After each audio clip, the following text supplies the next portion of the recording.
आज मोर पूरा हालत खराब हो गला। बहुत दिन धरी खरा न होथुबारु लुगापटा सब रही जाता तो आज सब मु सफा करदेली। सब काम सारी मु आसी परिवा काटते लगी पड़े। जी आम घर सेमती किसी परिवा नथिला, पुटल आ कांकड़ थिला। मु भाविली पुटल आलू रसा कांकड़ आलू भजा भाजीबी।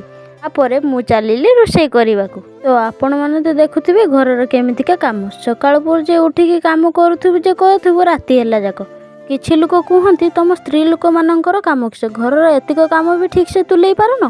तो से किछि लोकंकु मु कहबा पई चाहूची जदि गोटे स्त्री लोक से घर न रहिबो ना से घर असजड़ा ही पड़ी रहिबो। माने देखिबे ती जो मानक घरे स्त्री लोक नथिबे से घरर अवस्थाटा केमिति हेइथिबो। समस्तंकु मु अनुरोध करूची स्त्री लोक मानंकु समस्त सम्मान करंतु, कारण ये नारी मानक पई भांगी जाउथुवा संसारटी पुणी थरे गड़ी उठे। आपण मानक सह कथा हो मोर पूरा तरकारी रेडी हो गला।